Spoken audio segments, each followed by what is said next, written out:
예수님과 함께 인생이라는 긴 여행길을 걸어가는 제자들을 향한 말씀이 이어지고 있습니다. 누가복음을 계속 보고 있는데요. 오늘 본문의 가르침은 함께 읽진 않았지만 13절 이하에 나타난 어떤 에피소드 때문에 이어지는 후속적인 예수님의 가르침입니다. 우리가 읽은 본문 앞부분 13절에서 21절에는 예수님께 나와서 어떤 질문을 부탁을 하는 한 사람이 나오는데요. 예수님이 그의 부탁을 들으시고 한 부자의 예를 드시죠. 예화를 들어서 재산 관리 방식에 관하여 하나님 앞에서 네가 부여하지 못한 길이다 라는 것을 예를 들어서 빗대어서 답변하시는 주님의 모습을 발견합니다. 그리고 22절은 이어지는 거예요. 그래서 그러므로 내가 너에게 이르노니 목숨을 위해 무엇을 먹을까 무엇을 마실까 염려하지 말라. 자, 그러니까 염려하지 말아라. 이렇게 이어지는 주님의 말씀을 우리가 발견합니다. 그래서 오늘은 주된 주제는 염려하지 말라는 겁니다. 근데 여러분 이 말씀 들으시면 어떠십니까? 요즘 물가도 많이 오르고요. 먹고 사는 걱정에 얼마나 마음과 신경이 쓰이는지 주님이 내 마음을 몰라주시는구나. 나는 염려하고 싶어서 하나? 이런 서운한 감정이 드실 수도 있을 것 같아요. 얼마 전에 우리 목사님 한 분도 이제 렌트를 새로 구하셔야 돼서 찾는데 20%가 올랐대요. 갑자기. 주인들이 집을 내놓지 않아서 이 렌트가 20% 그래서 4,000불짜리가 갑자기 5,000불이 된 거예요. 그럼 왜 염려가 안 갑니까? 가진 이 버짓은 뻔하고 갑자기 올라버리니까 걱정이 있죠. 그게 우리의 인생입니다. 아니 없는 살림에 나와 내 가족의 생계를 이어가려고 이렇게 몸부림치는데 얼마나 염려도 많고 근심도 많겠습니까? 그래도 주님은 이런 마음을 아시기나 하는지 염려하지 말라 그 말씀이 우리에게 선포됩니다. 그런데 여러분 오늘 그런 분들 계시면 이 말씀 그대로 받으시기를 바랍니다. 하나님의 말씀이에요. 우리에게 염려하지 말라. 오늘 이렇게 주님이 말씀하십니다. 삶의 환경이 다양했지만 오늘 특별히 우리를 위해서 하나님께서 이 말씀을 주셔서 이 말씀을 통해 위로와 소망이 있는 오늘 이 시간 되기를 간절히 바랍니다. 저와 여러분 모두에게 염려와 근심이 있는데요. 그렇게 살아가는 일상의 삶에 오늘 이 말씀이 보석같이 빛을 발해서 이것이 아니구나. 주님의 이 말씀을 근거로 내가 염려하는 일을 그쳐야 되겠구나. 이렇게 우리의 마음의 방향이 바뀌어지는 이 시간 되기를 간절히 소망합니다. 오늘 주님의 진리를 마음속에 잘 곱씹어서 묵상함으로 하나님께서 우리에게 주시는 깨달음을 이번 한 주간 잘 실천할 수 있는 저와 여러분의 삶이 되시기를 바랍니다. 우리가 예수님의 말씀을 근거로 염려하지 말아야 되는데요. 두 가지 이유가 있습니다. 첫 번째는 이것입니다. 염려는 우리의 생명을 소유와 연결하고 있는 잘못된 것이기 때문이에요. 예수님의 오늘 이 가르침의 발단이 되었던 13절에 등장하는 이 사람에게 한번 들어가 보십시오. 13절을 보시면 이렇게 말합니다. 무리 중에 한 사람이 이르되 선생님 내 형을 명하여 유산을 나와 나누게 하소서. 이렇게 말합니다. 상황이 이해가 되시죠? 예수님하고 만날 기회가 되니까 주님 저희 집안에 유산 문제가 있는데 형이 자꾸 제 거를 안 주려고 합니다. 제 형에게 좀 가셔서 말씀해 주세요. 내 유산 달라고. 이렇게 부탁하는 거예요. 집안끼리 그 유산 문제로 갈등이 왕왕 일어나죠. 뉴스를 우리가 통해서 유명한 기업의 형제들끼리 서로 소송해가지고 그런 일들도 보지만 뉴스에만 등장하는 일이 아니라 우리 주변에 자주 등장하는 이야기입니다. 일어나는 일이에요. 자, 그런데 그가 마음에 담긴 고민이 있었는지 주님에게 이렇게 찾아와서 말씀했다는 거예요. 근데 여러분 한번 생각해 보세요. 지금 이 상황이 어떤 상황일까? 한번 자기 자신에게 대입해 보십시오. 예수님과 내가 단둘이 만나서 대화를 나눌 기회가 있다면 나는 무슨 질문을 할 것인가? 한번 생각해 보세요. 워렌 버핏이라는 유명한 투자자가 있죠. 투자의 귀재라고 알려진 지금은 은퇴하신 할아버지죠. 그분이 한동안 런치 위드 워렌 버핏 이래서 자선 경매를 한 적이 있습니다. 나와 점심 식사하기 원하시면 입찰하셔서 제일 높은 금액으로 당첨되시면 시간을 갖습니다. 이렇게 해서 실제로 식사를 하면서 만남을 갖는 것이죠. 중요한 질문들 많이 했겠죠. 매년 있었는데 기록은 2022년이었대요. 그 해의 낙찰 금액은 1900만 $100였습니다. 19 million dollars. 어마어마하죠. 익명의 낙찰자는 자기와 함께 최대 7명의 동반자와 함께 뉴욕의 스테이크하우스에 들어가서 워렌 버핏과 점심을 같이 하면서 무슨 이야기를 나누었을 것입니다. 버핏은 그 수익금을 자기 포켓에 넣지 않고 비영리 단체에 기부했다고 하고요. 그런데 저의 질문은 이것입니다. 지금 이 예수님께 나온 한 사람은 예수님과 1대1로 대화할 수 있는 정말 기이한 기회를 얻은 것이에요.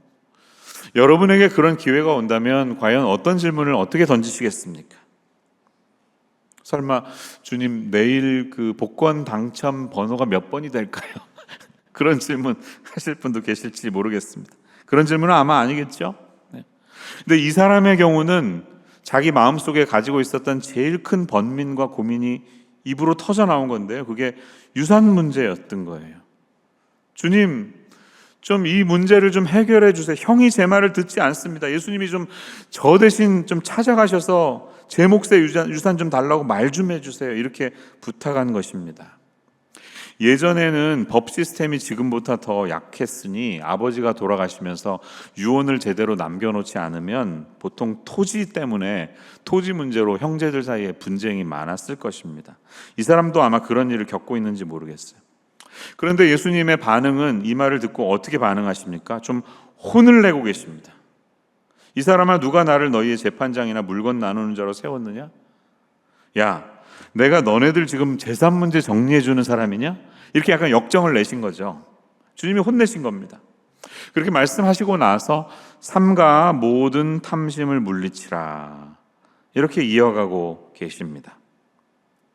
자, 그런데 우리는 여기서 예수님은 이런 분이시다 이렇게 해석하면 안 돼요. 예수님은 우리의 당면한 문제, 세속적이긴 하지만 실질적인 삶의 문제, 이런 거에는 관심이 없는 분이시구나, 이렇게 해석하시면 말씀이 풀리지가 않습니다. 우리가 어떤 일을 당할 때 두 가지 방식이 있어요. 하나는 수평적인 사고방식이 있고요. 하나는 수직적인 사고방식이 있습니다. 수평적인 거는 이제 뭐 아니면 도죠. A 아니면 B죠. 주님, 이 문제가 있어요. 이거 해결해 주세요. 아니면 저 이렇게 해야 됩니다. 어떻게 하시려고 그래요? 주님, 이렇게 이거 A를 이루어 주세요. 그러면 제가 헌신하겠습니다. B라는 길을 가겠습니다. 이렇게 조건을 내밀면서 이거를 달라고 막 애걸복걸하는 거죠. 우리의 많은 문제를 그런 식으로 바라보면서 주님에게 찾아옵니다. 그런데 주님이 원하시는 것은 그게 아니라 너희들이 문제를 겪을 때 수직적인 사고를 해야 된다, 이 말씀이에요. 그러니까 수직적인 사고는 누가 더 위에 계신가를 물어보는 방식이죠. 지금 어떤 문제가 생겼습니다. 그런데 주님은 우리에게 말하세요. 너의 생계 문제가 있는데 그 생계 문제 위에 누가 계신지 너는 생각해 보았니? 이렇게 요청하시는 것이죠. 우리가 그렇게 질문하면서 풀어가야 된다는 것입니다. 지금 재산 문제가 생겼는데 이 문제 해결을 위해서 내가 어떤 분 앞에 서 있는지 생각을 하고 물어야 된다는 것이에요. 지금 너 앞에 어떤 분이 있는지 내가 기억을 하고 나에게 이야기를 해야 하지 않겠니? 라고 말씀합니다. 여러분, 먹고 사는 문제가 아무것도 아닙니까? 그렇지 않습니다. 먹고 사는 문제 중요합니다. 중요한 일상의 삶입니다. 우리 모두 다 돈이 필요합니다. 그래야 살 수 있어요. 그런데 주님의 의도는 그런 문제를 겪었을 때 수평적인 사고가 아니라 수직적으로 사고할 때 그 문제를 풀어갈 수 있는 열쇠를 발견할 수 있다, 이렇게 말씀하시는 거예요. 누군가가 부모님의 유산을 물려받는 것이 잘못된 것입니다. 일까요? 그렇지 않다고 저는 생각합니다. 유산 물려받을 수 있습니다. 무엇을 소유하고 싶은 마음 자체는 죄가 아닙니다. 그런데 주님은 이 사람의 질문 앞에서 분명히 너의 생각은 탐심이었다, 이렇게 말합니다. 너의 그 탐심을 물리쳐라, 이렇게 외치는 거예요. 지금 너의 생각은 정상적이 아니라 탐심이야 라고 말씀하시면서 15절에서 이렇게 말씀하시죠. 사람의 생명이 그 소유에 넉넉한 데 있지 아니하니라, 이렇게 말씀하십니다. 이 말씀이 참 중요한 것 같아요. 여러분, 펜이 있으시면 이렇게 줄을 좀 쳐놓으세요. 동그라미도 쳐놓으세요. 사람의 생명이 소유에 넉넉한 데 있지 않다. 이 말씀이 참 중요합니다. 여러분, 우리의 생명, 우리의 존재는 무엇이 결정하는 겁니까? 이 질문에 정직하게 한번 대답해 보세요. 현재 세상적인 사고방식은 드러내놓고 말은 하지 않지만 암묵적으로 우리에게 이렇게 말합니다. 요게 결정해. 너의 존재는 소유의 넉넉한 데서 나와. 이렇게 말하는 경우가, 인생의 결론이 그렇게 끝이 나는 경우가 얼마나 많습니까? 이런저런 대화를 하다가도 뭐 건강 이야기하고 자녀 얘기하고 막 그러다가 결국 마지막은 그래, 결국 돈이 필요한 거야. 나에게 돈이 더 있어야 돼. 이렇게 결론으로 끝나는 경우가 얼마나 많습니까? 그래서 이 사람에게도 예수님은 결국 자신의 그 목적을 이루기 위한 수단으로 다가온 것 뿐입니다. 탐심이 우리에게 주는 치명적인 해악이 그렇습니다. 내가 어떤 존재인지 진정한 목적이 무엇인지를 잃어버리게 합니다. 그래서 소유하는 것, 소유의식 자체가 그냥 자기 자신의 목적이 되어버리는 것, 그것이 탐심이라고 하는 거예요. 탐심은 많이 갖는 게 인생의 최고의 목적이다. 그걸 향해 달려가는 게 탐심이라는 거예요. 그 탐심 앞에서는 옆에 이웃도 없고요. 돌봄도 필요 없고 상대방의 빈곤함은 전혀 우리의 안중에도 없습니다. 탐심은 우리를 진정한 삶의 의미와 목적을 잊어버리게 하는 해로운 것입니다. 그렇기 때문에. 그래서 이어지는 예수님의 예화에 등장하는 이 부자의 삶을 한번 여러분 묵상해 보십시오. 이 부자의 이야기가 16절에서 19절까지 나오는데요. 예수님이 지금 무슨 말씀을 하시는지 제가 좀 한 부분을 강조해 볼게요. 본문 속에서 한번 들어보세요. 뭘 강조하는지. 또 비유로 그들에게 말하여 이르시되 한 부자가 그 밭에 소출이 풍성하매 심중에 생각하여 이르되 내가 곡식 쌓아둘 곳이 없으니 어찌할까 하고 또 이르되 내가 이렇게 하리라. 내 곳간을 헐고 더 크게 짓고 내 모든 곡식과 물건을 거기 쌓아두리라. 또 내가 내 영혼에게 이르되 영혼아 여러 해 쓸 물건을 많이 쌓아두었으니 평안히 쉬고 먹고 마시고 즐거워하자. 자, 파악이 되시죠? 이 사람은 어떤 사람이에요? 자기 중심의 사고방식으로 사는 사람입니다. 하루 종일 생각하는 게 I, my, me, mine 이거밖에 없어요. 입에 달고 사는 사람이에요. 모든 관심이 나의 인생과 내가 버리는 그게 자기의 모든 관점이 거기 있습니다. 그렇게 창고 사이즈만 늘리고 금고 사이즈 늘리고 살아가다가 한순간 안에 하나님 앞에 살아가는 삶이 있을 때 하나님이 그 인생을 어떻게 평가하시겠냐, 그 주변에 있는 사람들이 그 인생을 어떻게 평가하시겠느냐, 이렇게 주님이 묻고 계신 거예요. 그러면서 주님은 자기 자신을 위한 부가 아니라 하나님 앞에서 부유하게 살아가는 삶의 중요성을 강조하고 계십니다. 하나님 앞에서 부유하다는 게 뭘 의미할까요? 이러면서 드디어 예수님은 바로 이어서 그러므로 염려하지 말라, 탐심을 버리고 염려하지 말아라, 이렇게 가르쳐주고 계십니다. 여러분, 탐심과 염려는 다른 개념인 것 같지만 둘 다 생명을 자신의 소유와 연결시키려고 한다는 점에서 뿌리가 똑같습니다. 탐심은 내가 더 많이 가져야 삶의 목적이 성취될 것 같다는 착각을 불러일으키게 하는 것이지만, 염려는 내가 더 많이 갖지 않으면 나는 아무런 존재가 되지 않아, 그래서 자기 자신을 온전히 들여다보지 못하게 만드는 또 다른 착각이라는 것입니다. 우리는 사실 재물이 많고 적음과 관계없이 이미 하나님 앞에 충분한 자존심을 가져도 되는 사람들입니다. 우리는 하나님의 자녀요, 하나님이 돌보시고 귀하게 여기시는 하나님의 자녀인 줄로 믿습니다. 저와 여러분은 그런 존재입니다. 이미 하나님 앞에 충분히 자존심을 가져도 되는데요, 남들과 비교해서 덜 가졌기 때문에 염려가 생기는 거죠. 이렇게 해서 내가 과연 살 수 있을까? 그래서 더 채우기 위해서 우리에게 착각을 불러일으키는 게 바로 염려라는 거예요.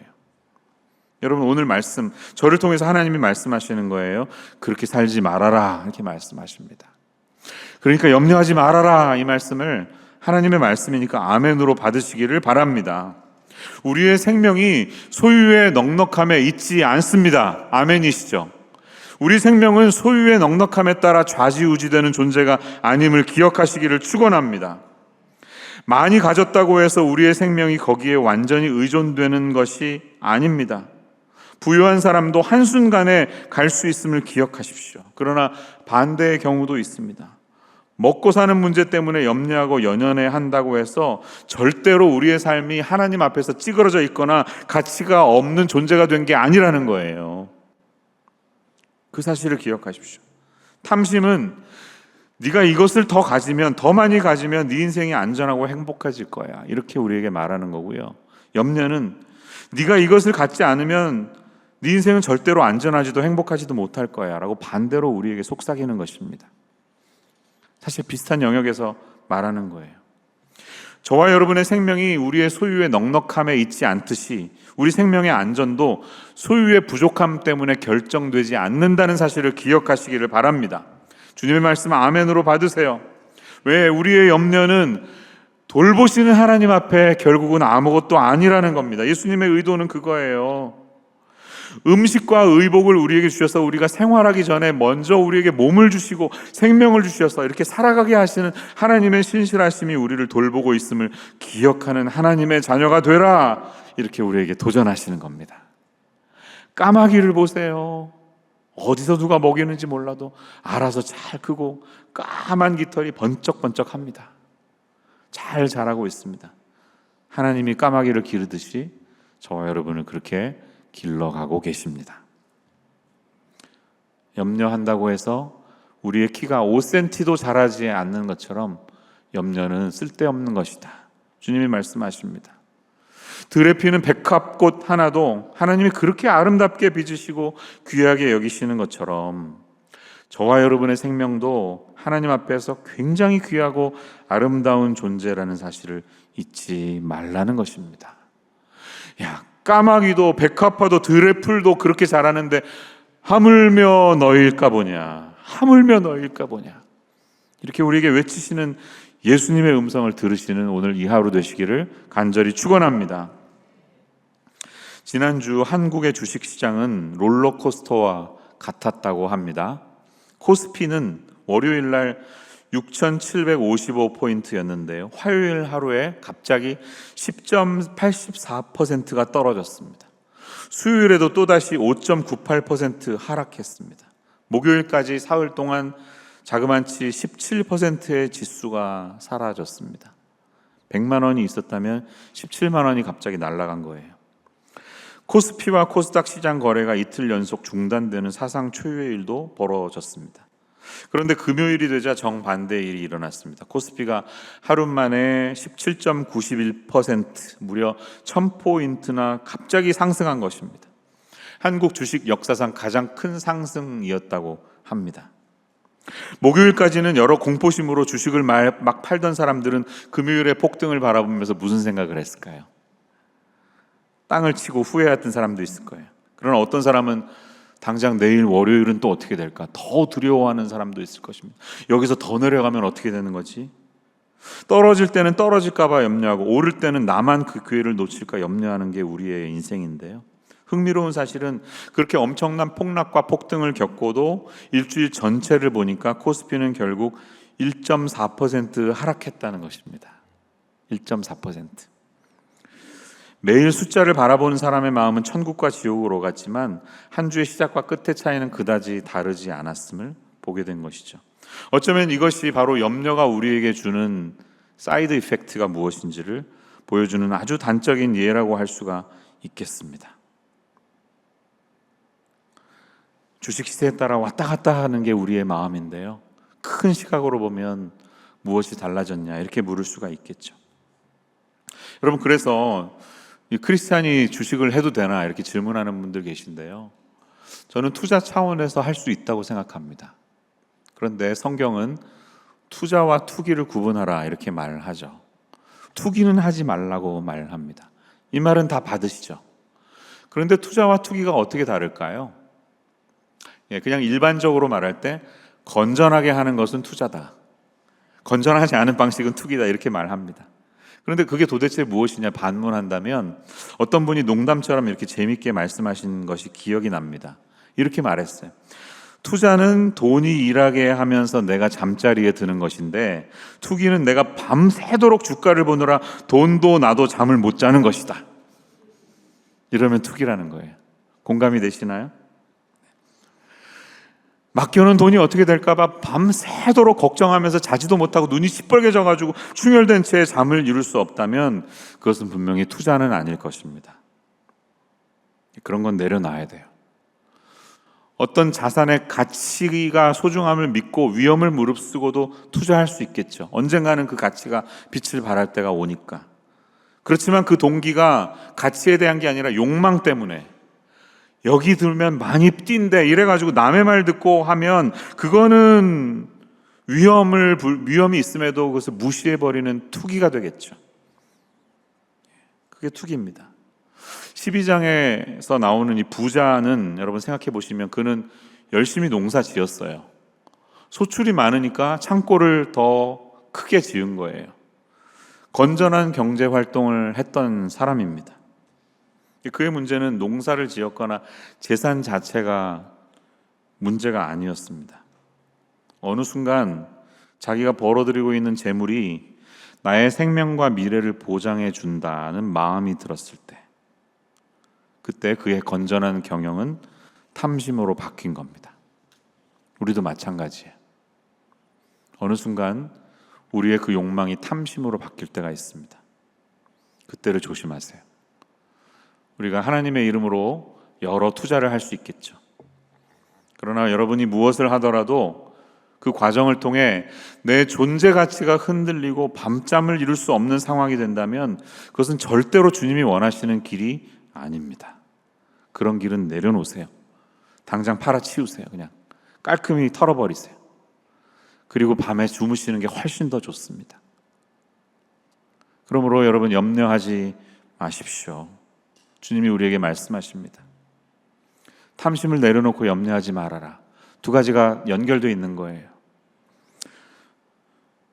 우리의 존재 가치에 의미를 부여하시는 분은 우리가 가진 재산이 아니라 우리의 하늘 아버지 하나님이신 줄을 여러분 마음속에서 잊지 마시기를 간절히 소망합니다. 하나님 아버지가 계시기에 여러분 내려놓으실 수 있어야 됩니다. 포기하실 수 있어야 됩니다. 염려는 아직 오지도 않은 내일을 오늘로 끌어당겨서 우리의 마음을 흔들어댑니다. 그런 우리에게 주님은 22절에서 말씀하세요. 너희 목숨을 위하여 무엇을 먹을까? 몸을 위하여 무엇을 입을까? 염려하지 말아라. 이 부탁은 네가 처하고 있는 너의 현실을 무시해라 이런 말씀이 아닙니다. 현실을 무시해버려라는 것이 아니에요. 그런데 시시각각 변하는 숫자가 우리의 마음을 흔드는 게 아니라 결코 변하지 않는 하나님 아버지의 돌보심이 그 무대 뒤에 있음을 기억하고 그 신실하심을 바라보라 하는 주님의 부탁인 줄을 믿으시기를 바랍니다. 우리가 그렇게 살아야 하는 것이에요. 여러분, 이 염려하지 말라는 주님의 말씀이 이번 한 주 저와 여러분의 삶 가운데서 숨을 쉬는, 호흡하는 그런 일들이 나타나시기를 간절히 소망합니다. 너무 여러 삶의 문제들로 깊이 근심하거나 염려하지 마세요. 우리 인생의 주인이신 아버지 하나님이 우리를 돌보고 계시기 때문입니다. 우리 일상 속에서 그 하나님의 돌보심을 삶으로 경험할 수 있는 이번 한 주 되시기를 주님의 이름으로 축원합니다. 그런데 우리가 염려하지 말아야 할 이유가 여기에서 그치지 않고 한 가지 더 있습니다. 주님은 이어서 우리에게 한 가지 더 도전하십니다. 우리가 염려하지 말아야 할 이유는 우리의 염려를 그칠 때 우리의 시선이 하나님 나라를 향하기 때문이에요. 염려를 내려놓을 때 그때 비로소 우리의 시선이 주의 나라를 바라보기 때문입니다. 31절과 32절에서 주님은 이렇게 우리에게 부탁하십니다. 다만 너희는 그의 나라를 구하라. 그리하면 이런 것들을 너희에게 더하시리라. 적은 무리여 무서워 말라. 너희 아버지께서 그 나라를 너희에게 주시기를 기뻐하시느니라. 이렇게 말씀하십니다. 사랑하는 여러분, 주님은 우리가 세상 속에 살아갈 때 적은 무리라는 사실을 알고 계십니다. 우리는 주류가 아니라 비주류이며 다수자가 아니라 소수자로 살아갑니다. 이 땅에서 마이너리티로 살아갑니다. 근데 주님이 그것을 아신다는 것이고, 그럼에도 불구하고 너희들의 작은 순종을 통해 하나님의 나라가 확장된다, 이렇게 우리에게 약속하시는 거예요. 아버지께서 그 나라를 너희에게 주시기를 기뻐하신다, 이렇게 말씀하신다는 사실이에요. 그것이 우리가 염려하지 말고 무서워하지 말아야 할 이유가 되는 줄로 믿습니다. 우리가 탐심을 내려놓고 염려하는 것들을 내려놓을 때 비로소 우리의 시선은 정말 우리가 진정으로 바라봐야 할 곳들이 보이기 시작하는 것입니다. 우리의 시선이 정말 하나님이 원하시는 그곳을 향할 수 있기 때문에 우리가 염려를 내려놓아야 하는 이유이죠. 염려의 가장 큰 문제는 우리의 마음을 힘들게 한다는 데 있지 않습니다. 염려하면 우리의 시야가 좁아지는 거예요. 다른 것이 눈에 들어오지 않는 거예요. 아주 옆에 보이지 않는 거예요. 그래서 주변을 돌아보지 못하게 만듭니다. 나는 이웃을 섬길 여유가 하나도 없어. 내일이 얼마나 많은데. No chance. 이 돈 가지고 어떻게 무슨 일을 해. 돈의 여유가 하나도 없네. 내 먹고 살기가 너무 바빠. 내 코가 석자야. 이렇게 스스로 결론을 짓게 만듭니다. 그래서 자기 마음을 확 닫아버리고 자기의 문제에만 갇혀서 앞에 나왔던 부자처럼 I, my, me, mine 하다가 평생 그렇게 살다가 인생 마감하게 해버린다는 점에서 위험한 것입니다. 여러분, 우리가 하나님의 나라를 구한다는 것은 하나님의 마음을 우리의 삶 가운데 투영하는 것을 말합니다. 그런 염려로 가득한 일상의 삶이 찾아올 때 이렇게 질문하는 것이죠. 지금 이런 문제로 내가 내리는 결정을 하나님이 어떻게 생각하실까? 질문을 던지는 거죠. 하나님이 이 상황을 왜 이 상황을 나에게 허락하실까? 물어보는 거죠. 직장에서 승진할 수도 있습니다. 연봉이 더 많은 곳으로 옮겨갈 수도 있습니다. 갑자기 없던 3주짜리 휴가가 생기기도 합니다. 그러면 이제 묻는 거예요. 이 새로운 기회를 나에게 주셨는데 이 기회를 통해 하나님이 원하시는 게 무엇일까? 묻죠. 그것이 재산이든 시간이든 에너지든 은사든 이것을 통해 내가 하나님을 사랑하고 이웃을 섬기고 사랑하기 위해서 주님이 원하시는 게 뭘까? 계속 묻고 기도하는 우리의 행동이 바로 하나님의 나라를 구하는 삶입니다. 그것이 우리 크리스찬들에게 요청하시는 주님의 부탁이에요. 그런데 예수님은 우리가 하나님의 나라를 구하는 삶의 예를 보여주시기 위해서 33절에서 이렇게 연결해서 도전하고 계십니다. 뭐라고 그랬어요? 너희 소유를 팔아 구제하여 낡아지지 아니하는 배낭을 만들라. 배낭을 만들래요, 우리 보고. 썩지 않는, 낡지 않는 배낭을 만들래요. 이 배낭이라는 단어는 반탈리온이라는 헬라어인데요, 우리가 생각하는 배낭 가방이 아니라 돈주머니입니다. 전대, 머니백을 말합니다. 썩지 않는 새로운 돈주머니가 우리의 삶에 있어야 함을 가르쳐 주시는 거예요. 부자는 자꾸 자기 재산이 늘어나서 있던 창고를 헐고 또 짓고 이거를 반복했습니다. 그런데 그렇게 많이 쌓아둔 게 결국은 하나도 가지고 가지 못할 재산들이었다는 것이죠. 그래서 주님의 명령은 자기를 위해서 그렇게 쌓고 저장하는 것이 인생의 다가 아니라 그런 삶의 방식, 라이프 스타일을 내려놓고 누군가를 위해서 베푸는 삶, 구제하는 것, 누군가에게 먹이는 것, 그것이 진정한 삶의 방식이다. 그게 진짜 보물이다. 그게 하나님 나라를 구하는 것이다. 이렇게 우리에게 도전해 주시는 것입니다. 우리가 누군가를 위해 구제하고 섬기는 삶의 방식은 염려하고 움츠러드는 삶에서 벗어날 수 있는, 그래서 믿음으로 결단하는 구체적인 행동인 것을 저와 여러분에게 가르쳐 주시는 것이에요. 우리가 하나님의 이름으로 누군가를 구제하고 섬기는 것은 단순한 윤리적인 자선 행위가 아닙니다. 그것은 우리의 신앙의 고백입니다. 내 소유와 내 물질이 내 것이 아님을 기억하고 그것을 과감하게 털어버리고 사용하는 믿음의 행동인 것이에요. 그래서 결국 이 모든 것의 공급자가 하나님이심을 고백하는 신앙 고백이라는 것이죠.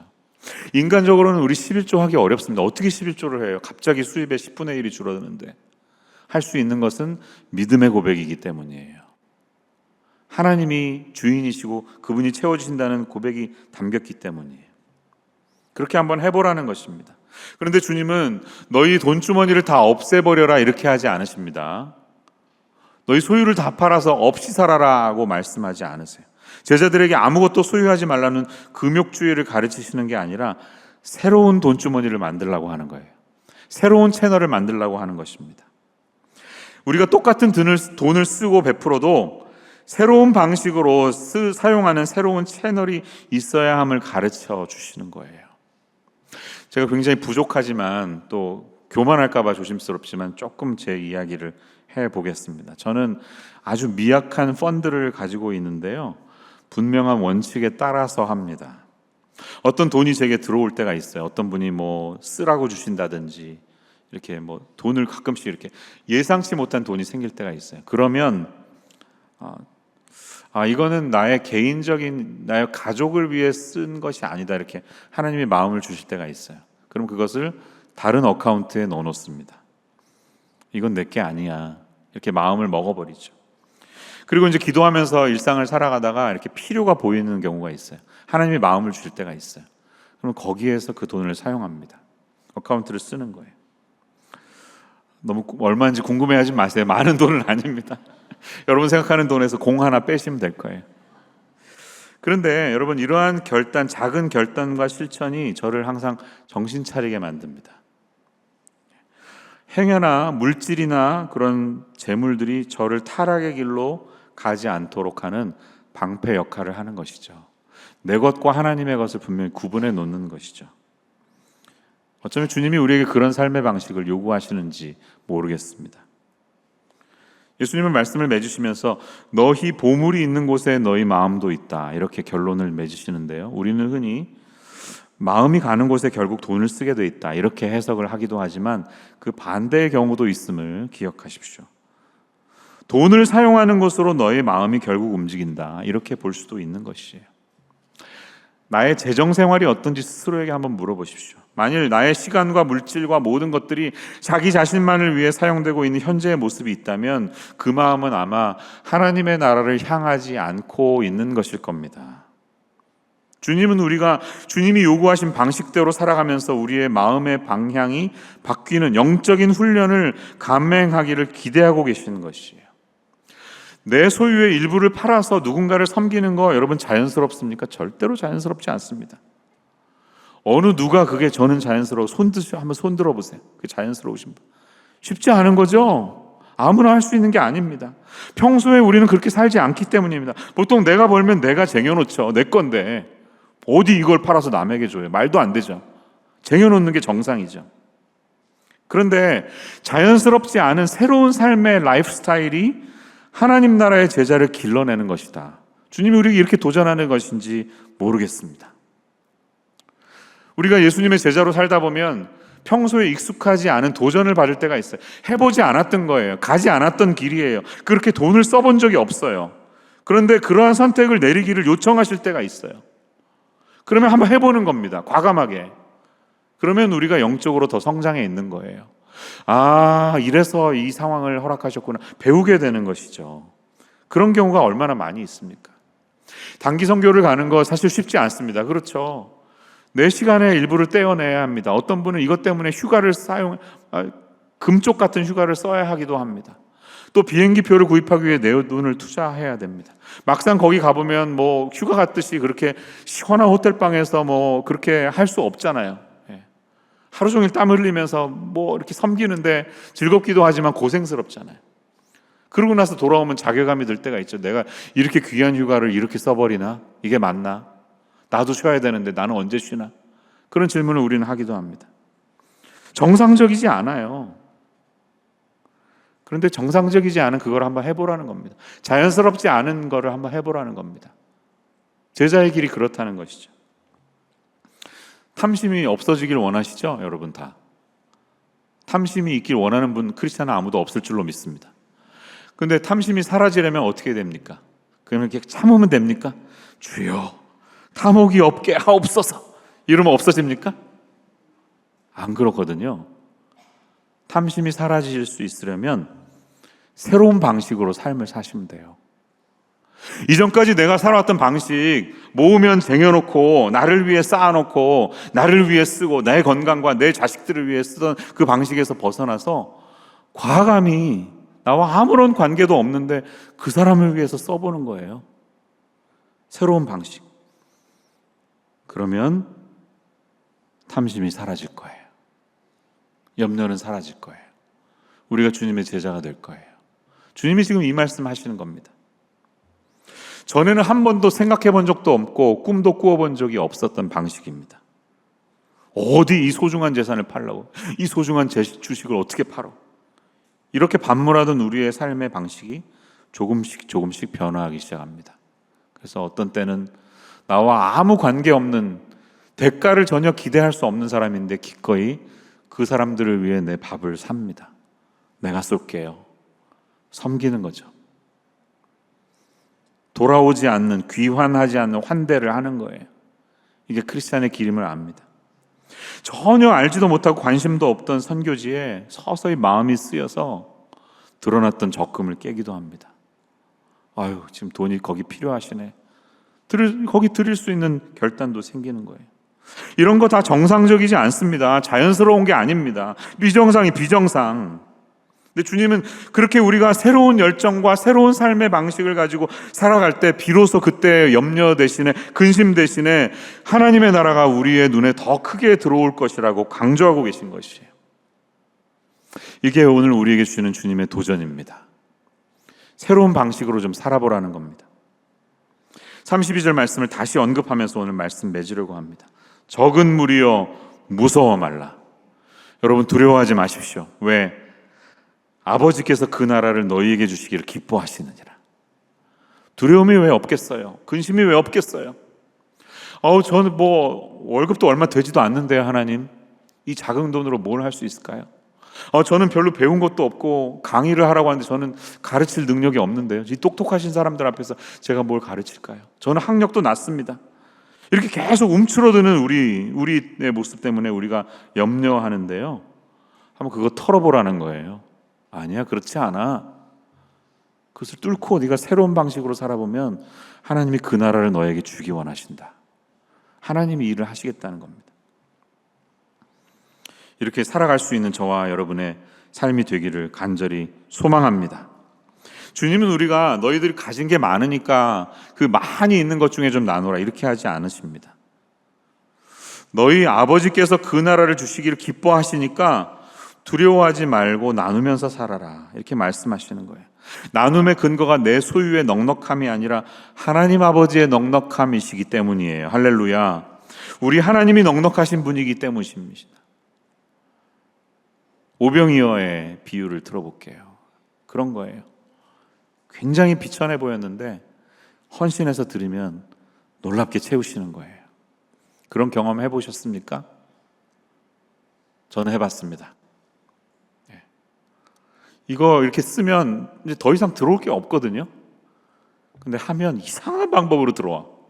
전혀 예상하지 못했던 방법으로 채우시는 경우를 많이 경험해 봤습니다. 그거예요. 우리가 그렇게 살아야 한다는 것입니다. 근데 이렇게 할 때 억지로 하지 마세요. 이건 율법이 아닙니다. 그렇게 해야 천국 가고 이런 거 아니에요. 구원의 문제가 아니에요. 하나님이 넉넉하신 분이시기 때문에 그 하나님의 신실하심을 기억하면서 살아라 하는 말씀입니다. 먼저 그의 나라와 의를 구하는 삶은 우리가 그렇게 살아감으로써 서서히 하나님 아버지의 마음을 깨닫게 되는 과정입니다. 우리가 그 나라의 백성으로 살아가고 우리의 보물을 하나님 나라로 옮겨 놓으면 우리의 마음도 그쪽을 향해 따라가게 되어 있습니다. 선교를 위해 내 물질과 기도를 드리기 시작하면 어느덧 선교지의 사정이 궁금해지기 시작합니다. 왜 기도 제목 안 보내주세요? 선교사님 왜 연락이 없어요? 어떻게 이번 주는 기도할까요? 점점 더 그 선교지에 관심이 가는 것이죠. 다음 세대를 위해서 내 시간과 물질을 쓰면요, 오늘도 교사 좀 하시라고 제가 칼럼에 적었는데요, 도저히 이런데 그래 한번 헌신을 하기 시작하잖아요. 그러면 이제 그 골칫덩어리로 보이던 청소년들의 마음이 보이기 시작해. 얘네들이 얼마나 이쁜 아름다운 존재인지 그 마음이 보이기 시작하는 거예요. 그렇게 하나님의 나라가 우리에게 다가오는 거예요. 어려운 이웃이 있어서 서서히 돕기 시작하면 그들의 아픔이 보입니다. 왜 아픈지, 왜 이 어려움을 겪고 있는지, 그래서 그들을 위해 기도하기 시작합니다.